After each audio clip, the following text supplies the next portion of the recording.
leaves me with some pretty good memories.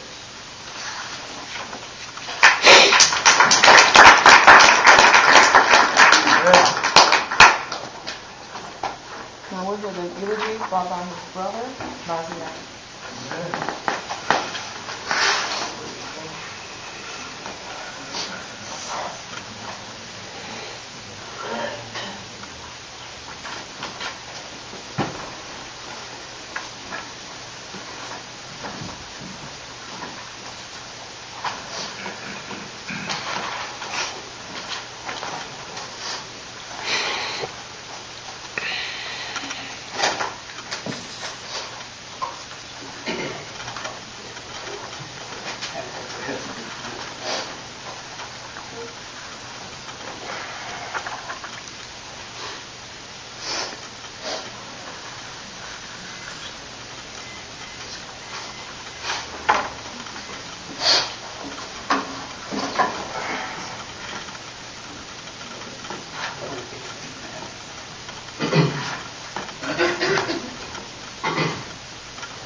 I've never had to do anything like this before.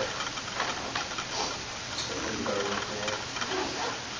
First and foremost, I really want to thank everybody for showing up and coming out and giving your support, because all you ever wanted was to be like that. So that was the most important thing to me. So for everybody coming from near or far, I wanted to just speak from the heart, but I knew I wasn't going to be able to stand up here and just do that. So I wrote something, and any of you that have ever received a text from me, it's going to take a while. So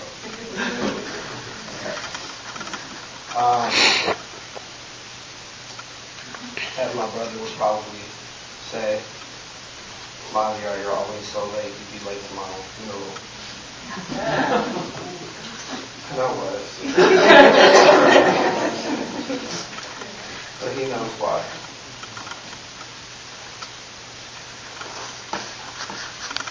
I want to actually start by thanking Elle for such short notice for coming out and singing for my brother.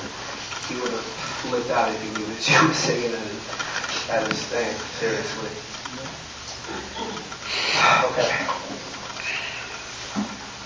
So, once again, thank you for everybody for coming out, for any of those who ever provided donations, condolences, well wishes. My family and I will thank you from the bottom of our hearts. I've never done anything like this before, and I want to honor my brother's memory the best that I can. I really can't believe that I have to do this. It's truly the hardest thing I've ever had to do.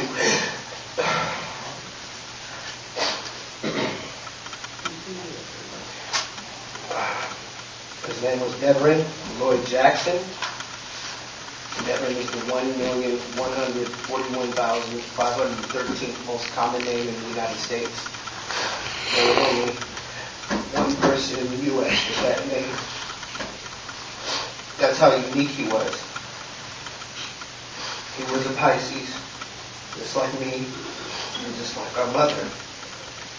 Always swimming against ourselves. Just a family of fish in a little fishbowl trying to love each other the best way we knew how. He was born and raised in the Motor City, Detroit, Michigan. See, woo-woo. Just a real small and sweet kid with a huge heart. He was picked on in school due to his small stature.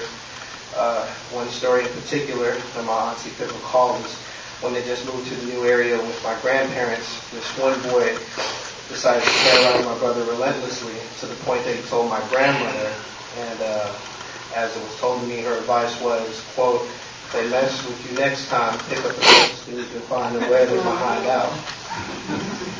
So the next time Deverrin was playing outside, the bully decided to harass him again, and unfortunately for him, the only thing in my brother's arm reach was a bat-sized piece of wood. Needless to say, my grandfather got a call from the school to discuss disciplinary action, as well as hospital expenses. He never messed with my brother again. He had a few nicknames throughout his life. In his younger years, the family would call him Tookie Bird. As he got a little older, there was DJ. And in his 20s to later years, he started giving himself nicknames. There was his rap moniker, Nasty Boy, which was a timeless classic. And of course, there was my all-time favorite, Dr. Lickalove, referring to his love of stamp collecting.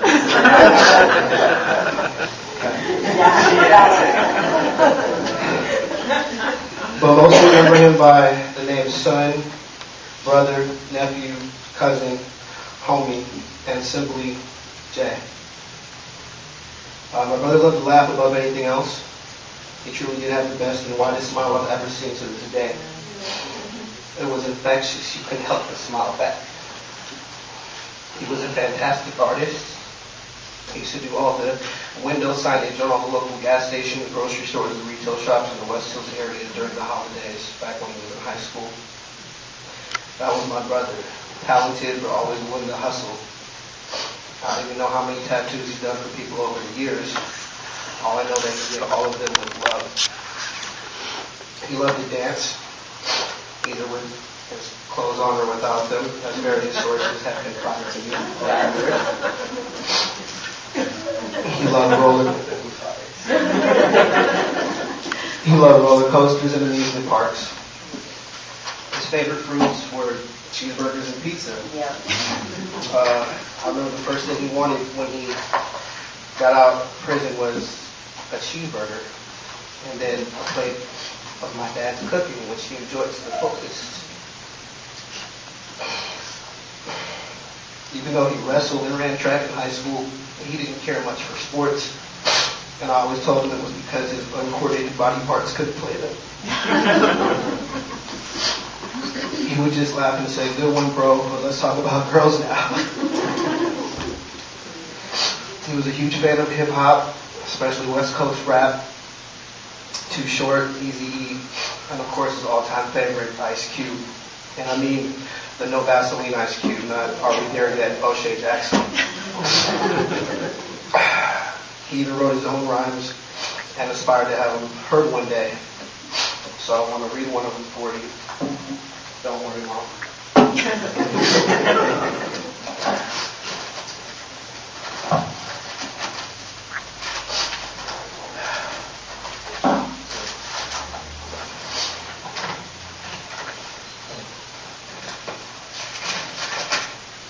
Just something real short.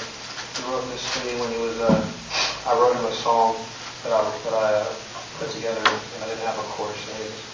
He said, "I like that hook that you wrote, so here's a little something that came to mind when I read it. Stop, look, and listen to the words that I speak, because if you execute the plan, you can get paid 7 days a week. The choice is yours, and the plan is ours. You can either execute the plan, or start working for $5.35 an hour.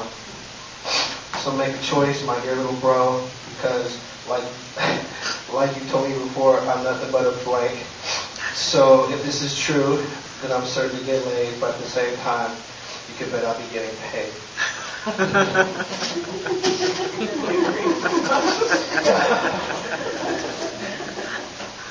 Here's your daddy.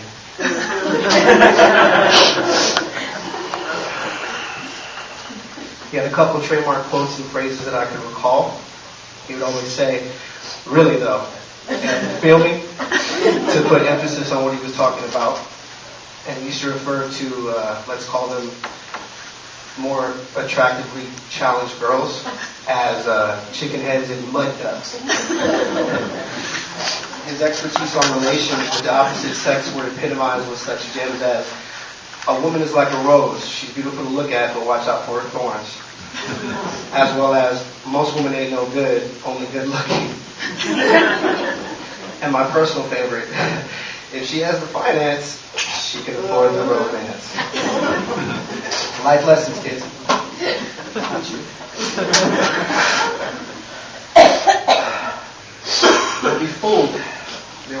introspective nuggets, such as I'm the key and you're the lock, and together we can unlock the door to success, as well as always reminding me that dreams don't pay bills. Though it's true that he may not have had the most socially illustrious past on paper, those who knew him well enough past those printed words knew that he was a kind-hearted, friendly, fun-loving goofball who loved his family more than anything and appreciated even the little things in life more than most of us do, because he understood what it was like to have those privileges stripped away. He probably wouldn't tell you if he didn't know you, but my big bro was L7 square 95% of his life. A clean-cut guy who wasn't involved in any gang activity. He didn't do any drugs or alcohol. If you happen to have had a drink with you, he's probably just doing it to try to fit in with you and make you feel more comfortable and not to like him more. He was so much smarter than most knew or were given credit for. He didn't care about how you looked, your race, or your color. It was all about your attitude and what was in your heart if you could show him. He made friends with basically everyone he came in contact with. I mean, for a little while, he was hanging out with my friends for a while. He was especially a hit with the ladies, always a consummate gentleman. Most of all, Deverrin was loyal. If he said he had your back, and he truly did, no matter what. Yeah. If you asked him to drop what he was doing to get over to wherever he would be, then he would be there as soon as he could with no questions asked. All he wanted to know is if he was loved back in the same way. He was known across the San Fernando Valley, and he gained albeit negative, brief notoriety in the 2 newspapers. You guys remember that article? Yeah. Oh, okay. Well, my favorite part comes out of the May 9, 1997 edition of the Daily News. Way to go! Where this one detective that was interviewed regarding my brother's escapability, he said, quote, "He's either very athletic or has some other kind of stimulus besides adrenaline. The officers in the back watched him jump out of the second-story window. Then he hopped up like the gazelle he is and started going over fences like they weren't even there." And that's why his daughter is on the track team. Just like her daddy. My brother never needed any stimulus besides adrenaline because he was literally a ball of it. What can I say when it comes to me and my big brother? Besides that, we would have died for each other. I honestly didn't get to see much of him considering that he got to California in high school and being away for long periods of time due to petty issues with the law. And there were also 14 years between us. But when we got around each other, you couldn't tell. He was just a big kid who wanted to have fun. He even gave me the most loving and inspiring nicknames like Trick, Chump, Ugly, and Punk.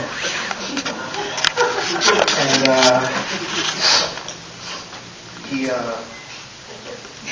he always swore that he was the cute one. You know, I'm serious.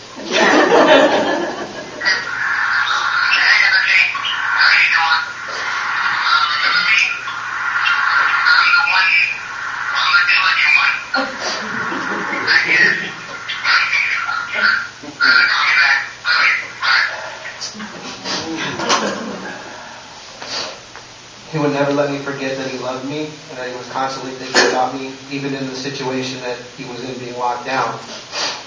He always sent me letters filled with advice, encouragement, and eagerness to be free and make a change.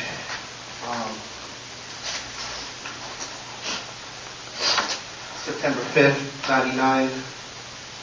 What's up, Mac Daddy?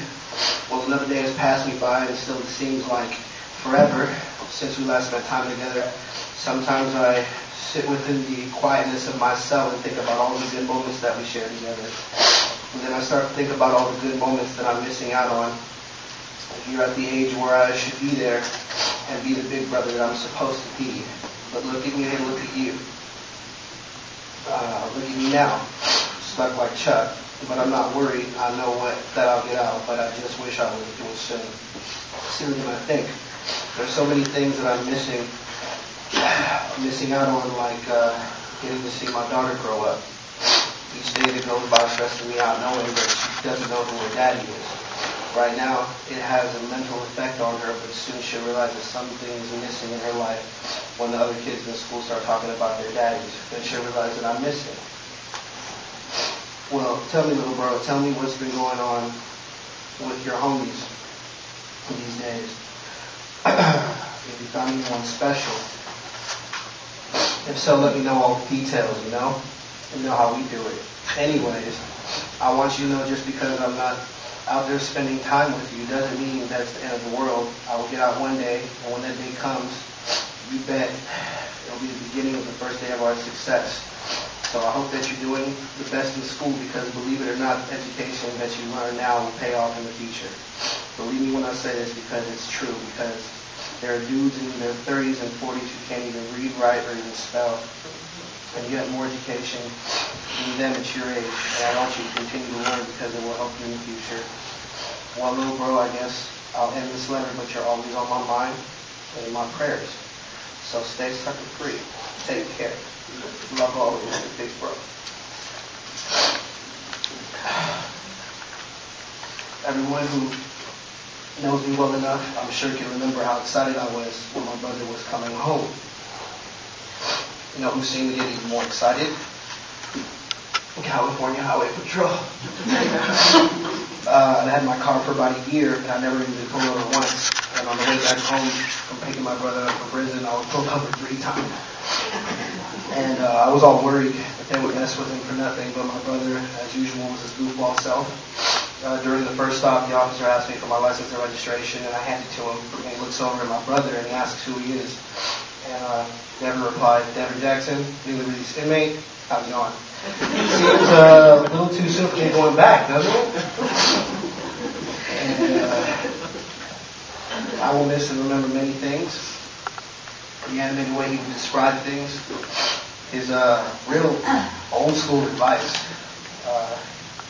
that Colgate smile, and his deep but yet still high-pitched belly laugh.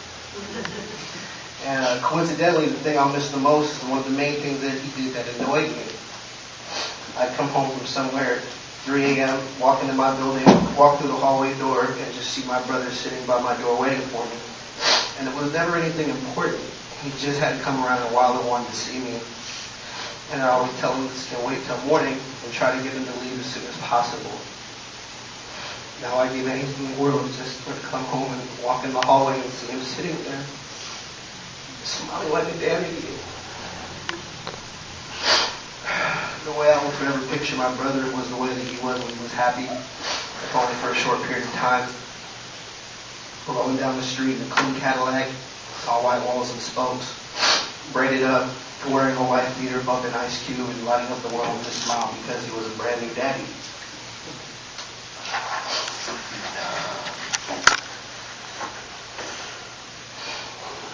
Listen, he was so happy that they were born. He finally had something to show for himself after all those years. You were and always will be his proudest accomplishment.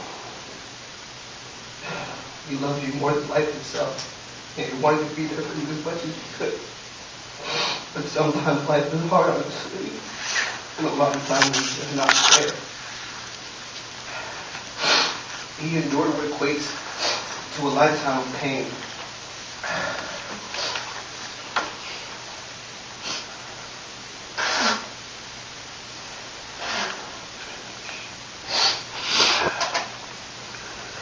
He was strong like his mother, aunt, and uncle.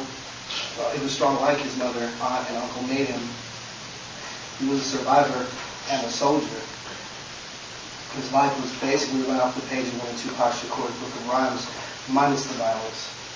And now instead of just basically being one of those rhymes, Americans imitated art once again we're left with the same tragic result. I think we only had to go to 3 funerals. Dear family friend Salvatore Galdieri, my grandfather Andrew Johnson, who helped raise him, who wanted to see him so bad before he passed in 2001. And now my brother, except my brother's the only one whose time was cut short, unnaturally. I think I officially hate this month in November. Years ago, my best friend lost his mother to cancer in the same month as well. We all know that no son should ever lose his mother. So you can imagine the overwhelming heartbreak when a mother outlives her son. Whenever I would tell him that my mom was getting on my case, he would say, "That sounds like old chicken hawk," referring to how strict my mom was when it came to me. But it was all out of love. Mom, even though you two didn't usually see eye to eye, Deverrin loved you so much and would always talk about how me and him need to get our acts together so that we can take care of you, because we wouldn't be here if it wasn't for you. No matter how mad he got at you, never forget you were always his mom. And he knew you did the best that you knew how. Now he can finally take care of you the way that he wanted. Jay, I love you forever. I'm so sorry I couldn't be there for you like I should have been. So many things that we planned that we never got to do, and things that needed to be said. We had differences, but I know beyond a doubt that we both love each other more than anything, and would do anything for one another. We're going to look after your little girl and make sure she knows that her daddy will always be watching over her. I'm going to do my best to be a better uncle for her. I'm beyond heartbroken that you're gone, and so is everyone else. We were two Pisces from the same pot. I hope you knew how much you were, and still will be loved. I will lay your body to rest. I know that your soul will not be totally at peace until justice has been served. You will never be gone as long as I have these terrible memories. Rest in paradise. I'm going to always miss you. Your little brother.